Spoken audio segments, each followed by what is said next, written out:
বিরতির পর স্বাগত। আপনারা দেখছেন চেতনা টিভি রাইসা অনলাইন ক্লাস চলছে।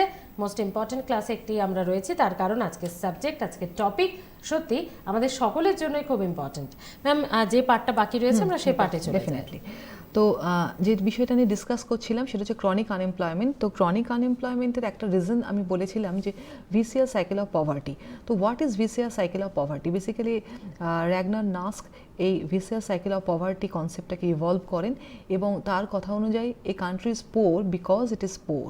তার কারণটা হচ্ছে এটাই যে যদি দেখা যায় কোনো একটা কান্ট্রিতে যে ইনকাম লেভেলটা খুব লো হয়, সেটা what ever be the reasons, যদি কান্ট্রিটার ন্যাশনাল ইনকামটা যে রেটে ইনক্রিজ করছে তার তুলনায় পপুলেশন গ্রোথ রেটটা ইজ ভেরি হাই, তার ফলে পার capital income is very low, মাথাপিছু আয়টা কম হচ্ছে। তো এরকম যদি মাথাপিছু আয়টা কম হয়, মানে ইনকামটা ডেফিনেটলি যদি কম হয়, তো লো ইনকাম হলে ইনকামে তো ডেফিনেটলি দুটো পার্ট, কনজামশন অ্যান্ড সেভিংস। তো ডেফিনেটলি সেখানে সেভিংসটার উপরে অনেক বেশি একটা নেগেটিভ ইম্প্যাক্ট পড়বে, কনজামশনের উপরও পড়বে, কিন্তু কনজামশনটা আমাকে বেয়ার মিনিমাম করতেই হয়, সেটা না করলে চলবে না। তার মানে সবচেয়ে বেশি নেগেটিভ ইম্প্যাক্ট পড়বে ডেফিনেটলি আমাদের সেভিংসের উপরে। সেভিংস যদি কম হয় ডেফিনেটলি ইনভেস্টমেন্ট কম হবে, কারণ আমরা যেটা সেভ করি সেটাই একটা ওয়েল অর্গানাইজড ইকোনমিক সিস্টেমে ব্যাংকের থ্রু দিয়ে সেই সেভিংসটাই কিন্তু ইনভেস্টার্সদের কাছে বিনিয়োগ হিসাবে চলে যায়, ব্যাংক সেই ফান্ডটাই লেন্ড আউট করে। তো ডেফিনেটলি সেভিংস যদি কম হয় ইনভেস্টমেন্টটা কম হবে। ইনভেস্টমেন্ট যদি কম হয় তাহলে ডেফিনেটলি ক্যাপিটাল ফর্মেশন মানে definitely factory expansion, each and everything সেটা ড্রাস্টিক্যালি ড্রপ ডাউন করবে। তো ফ্যাক্টরি এক্সপ্যানশন যদি কম হয় তো নতুন লোকের এমপ্লয়মেন্ট পাওয়ার তো কোনো চান্স নেই। তার মানে ডেফিনেটলি লোকজন এমপ্লয়মেন্ট পাচ্ছে না, আনএমপ্লয়েড হয়ে পড়ছে। আনএমপ্লয়েড যেই হয়ে পড়ছে ডেফিনেটলি আবার ইনকাম কমে যাচ্ছে। ইনকাম যেই কমে যাচ্ছে আবার ওই সাইকেলটা স্টার্ট হয়ে যাবে, সেভিংস লো হবে, ইনভেস্টমেন্ট লো হবে, ক্যাপিটাল ফর্মেশন লো হবে এবং অ্যাজ এ হোল আবার ইকোনমিতে ইনকামটা ড্রপ ডাউন করবে। তো এটা একটা ট্র্যাপের মতো। তো এই ট্র্যাপের মধ্যে যদি একবার কান্ট্রিটা পড়ে যায় তাহলে কিন্তু সেখান থেকে বেরোনোটা খুব টাফসাম একটা বিষয়। তো এই ফেনোমেননটাকে আমরা ভিসিয়াস সাইকেল অফ পভার্টি বলি। তো এই ভিসিয়াস সাইকেল অফ পভার্টি ইলাস্ট্রেশনটা থেকে এটা কোয়াইট আন্ডারস্ট্যান্ডেবল যে এটা একটা লং টার্ম ফেনোমেনন এবং এটার জন্য কান্ট্রির এমপ্লয়াবিলিটিটা একটা কন্টিনিউয়াস মোডে আমরা দেখব ড্রপ ডাউন করতে এবং ক্রনিক একটা আনএমপ্লয়মেন্ট ফেজের মধ্যে দিয়ে কান্ট্রিটা যেতে পারে। তো সেই জন্য ক্রনিক আনএমপ্লয়মেন্টটার একটা one of the crucial reason কিন্তু ভিসিয়াস সাইকেল অফ পভার্টিটা হয়ে থাকে। নেক্সট আমরা যে ধরনের আনএমপ্লয়মেন্টটা পড়বো সেটা হচ্ছে স্ট্রাকচারাল আনএমপ্লয়মেন্ট। এ প্রসঙ্গে যেটা বলার দরকার, ইন্ডিয়াতে এত ধরনের যে আনএমপ্লয়মেন্ট আমরা পড়ছি তার মধ্যে কোন ধরনের আনএমপ্লয়মেন্টে ইন্ডিয়াতে সবচেয়ে বেশি করে অবজার্ভড আনএমপ্লয়মেন্ট? তো মনে রাখতে হবে স্ট্রাকচারাল আনএমপ্লয়মেন্ট বা কাঠামোগত বেকারত্ব হচ্ছে ইন্ডিয়াতে সবচেয়ে বেশি পরিমাণে দেখতে পাওয়া যায়। এবার প্রশ্ন হচ্ছে তাহলে কি অন্য আনএমপ্লয়মেন্টগুলো হয় না? ডেফিনেটলি হয়, কিন্তু যদি একটা পাই চার্ট করি তাহলে দেখা যাবে যে মেজরিটি পোর্শন অফ আনএমপ্লয়মেন্টটা কিন্তু স্ট্রাকচারাল আনএমপ্লয়মেন্টে কম্প্রাইজ হয়। Now what is structural unemployment?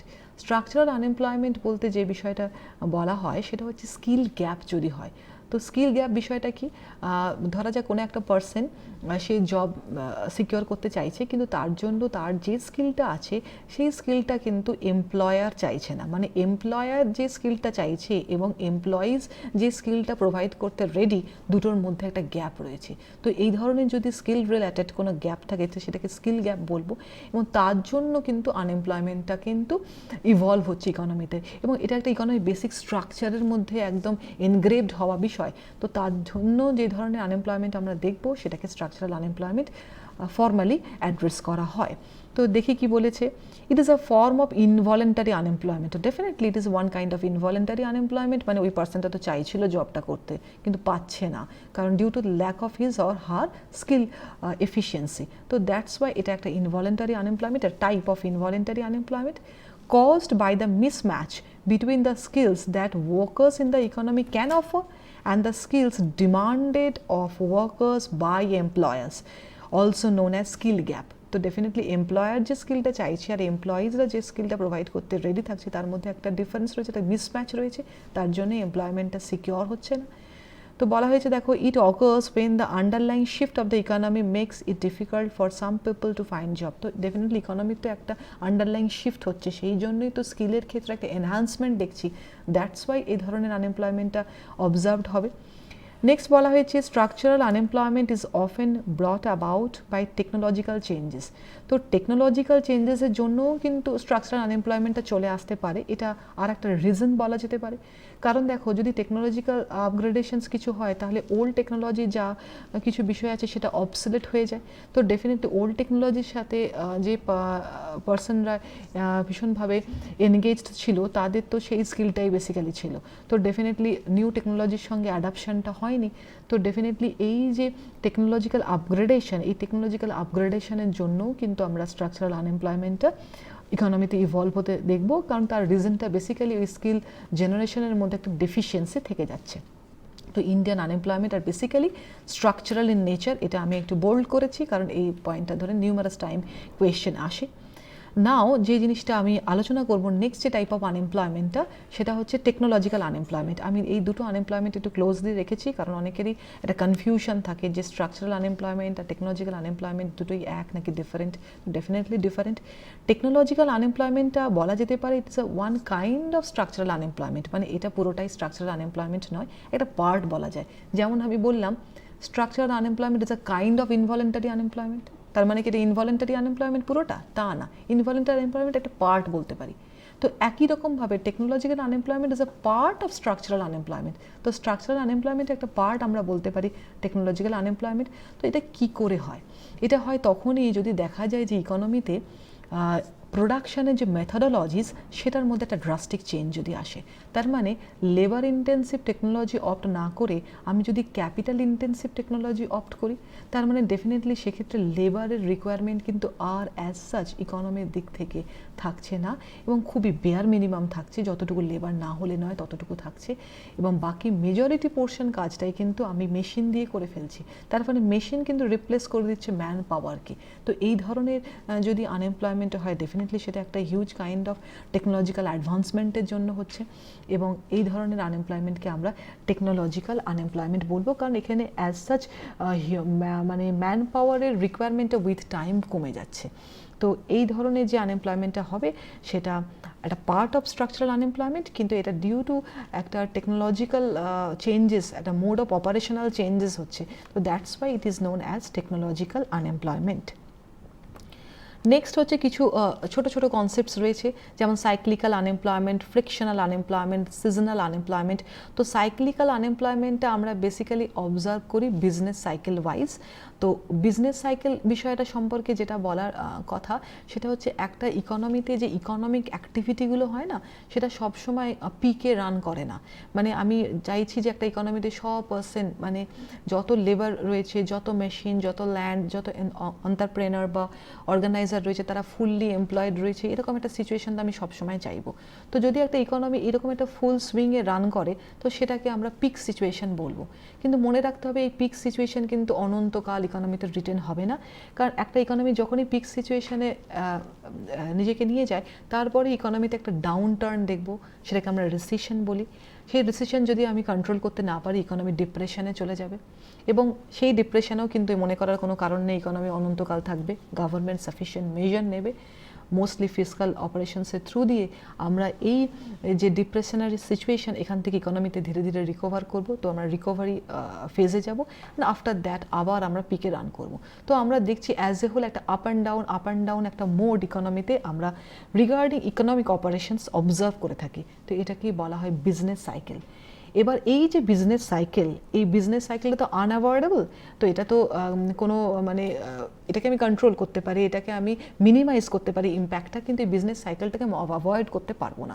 তাহলে বিজনেস সাইকেলটাকে যদি আমি কোনোভাবে অ্যাভয়েড করতে না পারি তো তার জন্য যে ধরনের আনএমপ্লয়মেন্ট এই বিজনেস সাইকেল ওয়াইজ আমরা দেখব সেটাকে বলা হয় সাইক্লিক্যাল আনএমপ্লয়মেন্ট, বাংলায় বলা হয় চক্রাকারে বেকারত্ব। ওকে, তো এক্ষেত্রে ডেফিনেটলি বোঝাই যাচ্ছে পিক সিচুয়েশনে তো এই ধরনের আনএমপ্লয়মেন্ট দেখবো না, তাহলে কোথায় দেখবো? রিসেশনারি ফেজে দেখবো। এই কোয়েশ্চেনটা করা হয় যে সাইক্লিক্যাল আনএমপ্লয়মেন্ট কোথায় আমরা অবজার্ভ করি বিজনেস সাইকেলে। তো ডেফিনেটলি আনসারটা হবে রিসেশনারি ফেজে। তো ডেফিনেটলি রিসেশনারি ফেজে যখনই একটা ইকোনমি রান করে তখন বেসিক্যালি আমাদের ইকোনমিক রিসেশনে যাওয়া মানে কি, ডেফিনেটলি আমাদের ইনকাম যথেষ্ট পরিমাণে কম আছে, আমাদের এমপ্লয়েবিলিটি সেরকম নেই। তাহলে আমাদের যদি ইনকাম কম হয়, এমপ্লয়েবিলিটি কম থাকে, ডেফিনেটলি পারচেজিং পাওয়ার কম হবে। তো পারচেজিং পাওয়ার যদি কম হয় তার মানে আমার এগ্রিগেট ডিমান্ডটা বেসিক্যালি ইকোনমিতে ড্রপ ডাউন করে। আচ্ছা, ডিমান্ড যদি ড্রপ ডাউন করে, প্রডিউসাররা কি অ্যাবান্ডেন্ট সাপ্লাই করতে থাকবে? ডেফিনেটলি করবে না, তারা তো প্রফিট ইনসেন্টিভ নিয়ে রান করছে নিজেদেরকে। তো ডেফিনেটলি প্রোডাকশন ড্রপ ডাউন হবে। তার মানে যে লোকগুলো অলরেডি কাজ করছিল তারাও জব হারাবার একটা দিকের এরিয়াতে চলে যেতে পারে। তার মানে নতুন কোনো এমপ্লয়মেন্ট তো হচ্ছেই না, উপরন্তু এক্সিস্টিং ওয়ার্কার যারা আছে তারাও কিন্তু আনএমপ্লয়েড হয়ে পড়তে পারে due to fall in aggregate demand. তো এই ধরনের আনএমপ্লয়মেন্টকে আমরা বেসিক্যালি সাইক্লিক্যাল আনএমপ্লয়মেন্ট বা চক্রাকারে বেকারত্ব বলবো। এবং mostly important thing is that এটা কিন্তু বিজনেস সাইকেলের রিসেশনারি ফেজে অবজার্ভড হয়, অন্য ফেজে নয়। নেক্সট হচ্ছে ফ্রিকশনাল আনএমপ্লয়মেন্ট। তো what is frictional unemployment? Frictional unemployment বলতে যেটা বোঝায় সেটা হচ্ছে যে gap period between two jobs, মানে দুটো জবের মধ্যে যদি কোনো গ্যাপ পিরিয়ড থাকে, মনে করা যায় একটা পার্সন একটা জবে এমপ্লয়েড ছিল, এবার সে উইলিংলি জবটা কুইট করুক বা তাকে ফোর্সফুলি রিজাইন করা হোক, whatever be the reason, সে তার নতুন একটা জব পেতে মনে করা যাক 5 মাস বা 6 মাস বা what ever be the time, একটা টাইম ল্যাগ থাকছে। তাহলে দুটো জবের মাঝখানে যে টাইম ল্যাগ থাকে, সেই সময়টাতে সে বেসিক্যালি আনএমপ্লয়েড। তো এই ধরনের আনএমপ্লয়মেন্টকে আমরা ফ্রিকশনাল আনএমপ্লয়মেন্ট বলে থাকি, বা সংঘর্ষজনিত বেকারত্ব বাংলায় বলা হয়। তো ইংলিশ টার্মটা মনে রাখাই ভালো, কারণ কোয়েশ্চেন কিন্তু এই টার্মটার উপরই ডিপেন্ড করে মোস্টলি আমরা দেখি। তো বাংলাতে তো দেখবই, কিন্তু ডিফারেন্ট কাইন্ডস অফ এক্সামের জন্য এবং সেন্ট্রাল এক্সামগুলোর জন্য ভীষণভাবে ইংলিশ টার্মটার সাথে নিজেদেরকে অ্যাকোয়েন্টেড করাটা দরকার। তো ফ্রিকশনাল টার্মটা বেসিক্যালি বোঝাচ্ছে যে দুটো জবের ইন বিটুইন যে টাইম পিরিয়ডে আমি আনএমপ্লয়েড রয়েছি সেইটাকে আমরা ফ্রিকশনাল আনএমপ্লয়মেন্ট বলবো। তো এটাই বলা হয়েছে যে it is the unemployment that results from the time spent between the jobs when the worker is transitioning from one job to another. মানে when the worker is transitioning from one job to another, আমরা basically সেই time পিরিয়ডটা তো তাকে আর employed দেখছি না, unemployed দেখছি, তো সেই জন্য এটাকে ফ্রিকশনাল আনএমপ্লয়মেন্ট বলা হয়। Last one is seasonal unemployment. এটা বাংলায় বলা হয় মরশুমি বেকারত্ব। তো এটা বেসিক্যালি নামটা শুনেই বোঝা যাচ্ছে এগ্রিকালচার সেক্টরে অবজার্ভড হবে। তো এগ্রিকালচার সেক্টরের প্রত্যেকটা ক্রপের একটা সিজন হয়, তো সেই ক্রপের প্রোডাকশনের জন্য যারা স্পেশালাইজড ওয়ার্কার হয় তারা সেই সময় জবটা পায়। আবার যখন সেই সিজনটা ওভার হয়ে যায় তারা সেই সময় কিছুদিনের জন্য আনএমপ্লয়েড হয়ে পড়লো। তো এটা সিজন ওয়াইজ ভ্যারি করে যায়। তো এই ধরনের যে আনএমপ্লয়মেন্টটা সেটা ডেফিনেটলি একটা ফর শর্টার টেনিয়ার আমরা অবজার্ভ করবো, এবং সেটা মোস্টলি এগ্রিকালচার সেক্টরেই অবজার্ভড হয়। তো এই ধরনের আনএমপ্লয়মেন্টকে আমরা সিজনাল আনএমপ্লয়মেন্ট বলবো। তো সেটাই বলা হয়েছে আমাদের এখানে ডেফিনেশনে, this type of unemployment is due to the effect of seasonal variation in the economy. It is basically observed in Indian agriculture in rural sector. তো definitely rural sector-এ এই ধরনের আনএমপ্লয়মেন্ট আমরা অবজার্ভ করব। নেক্সট আমরা যে বিষয়টা নিয়ে একটুখানি ডিসকাশন করতে চাই সেটা হচ্ছে কিছু কোয়েশ্চেন রিগার্ডিং আনএমপ্লয়মেন্ট। মানে আমরা এতক্ষণ ধরে যা পড়েছি সেটার উপরে কিছু কোয়েশ্চেনে একটু ডিসকাশন হবে। তো সেই কোয়েশ্চেনগুলোর মধ্যে প্রথম যেমন কোয়েশ্চেনটা রয়েছে, the type of unemployment mostly found in India can be characterised as. তো এটা আমরা সবাই মোটামুটি বুঝে গেছি। তো ইন্ডিয়াতে যে ধরনের আনএমপ্লয়মেন্ট আমরা বেসিক্যালি দেখব সেটা কিন্তু স্ট্রাকচারাল, কাঠামোগত বেকারত্ব। তো ডেফিনেটলি আনসারটা এ হবে, অপশান এ। নেক্সট বলেছে যে if a person is ready to work at the prevailing wage rate in the market but he is unable to find the work, then what type of unemployment would it be called?